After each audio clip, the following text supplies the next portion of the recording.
Welcome to channel மருத்துவமாக உணவு பகல். இன்னைக்கு என்ன பார்க்க போறோம் அப்படின்னா ஒரு சின்னதா டிஃபன் ரெசிபி தாங்க பார்க்க போறோம். நாம எப்பவும் normal dosa, onion dosa, egg dosa தான் சாப்பிட்ருப்போம். இன்னைக்கு கொஞ்சம் டிஃப்ரெண்டா தக்காளி தோசை சாப்பிடலாம். ஒரு 3 தக்காளி, 3 வரமிளகா, 4-5 பல் பூண்டு, ஒரு அரை ஸ்பூன் சீரகம் சேர்த்து நல்லா அரைச்சி எடுத்துக்கோங்க. நீங்க கூடவே வீட்டில் நம்ம நார்மலா தோசை விடுங்களா அந்த மாவே எடுத்துக்கலாம். இது வந்து சங்க சம்பா அரிசியில செஞ்ச தோசை மாவு. அந்த மாவோட மிக்ஸ் பண்ணிட்டு நம்ம தோசைக்கல்ல எப்பவும் போல தோசை ஊற்றிக்கலாம். கொஞ்சம் ஸ்ப்ரெட் பண்ணி விட்டுட்டு ஆயில் கொஞ்சம் எக்ஸ்ட்ரா விட்டோம் அப்படின்னா நல்ல மொறுமொறுன்னு வரும். நல்லா மொறுமொறுன்னு வரும்போது நம்மளுக்கு கலரும் வந்து நல்லா ரெட் கலர்ல வரும். நல்லா வேக விட்டுட்டு திருப்புங்க.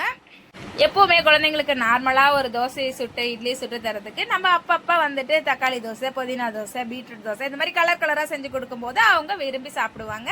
இப்போ இந்த அளவுக்கு வெந்த பிறகு திருப்பி போட்டு எடுத்தோம் அப்படின்னா நம்மளோட ஆரோக்கியமான தங்க சம்பா தக்காளி தோசை ரெடி ஆயிரும். தங்க சம்பா தோசை மாவு ரெசிபி வேணும் அப்படின்னா கமெண்ட்ல சொல்லுங்க, நாங்க ரெசிபி சொல்றோம். இவ்வளோ கிறிஸ்பியாக கலராக நல்ல ரெட் அண்ட் ஆரஞ்சு கலரில் நம்மளுக்கு தோசை ரெடி ஆகிடுச்சு. நீங்கள் கூடவே வந்து தேங்காய் சட்னி வச்சு சாப்பிட்டீங்க அப்படின்னா ரொம்ப டேஸ்ட்டாக இருக்கும். தேங்காய் சட்னி இல்லாத நீங்கள் நார்மலாகவே சாப்பிட்லாம். நீங்கள் தேங்காய் சட்னி வச்சு சாப்பிடும்போது ரொம்ப நல்லாயிருக்கும். நீங்களும் வீட்டில் ட்ரை பண்ணி பாருங்கள். வீடியோ பிடிச்சிருந்தா லைக் பண்ணுங்கள், ஷேர் பண்ணுங்கள்.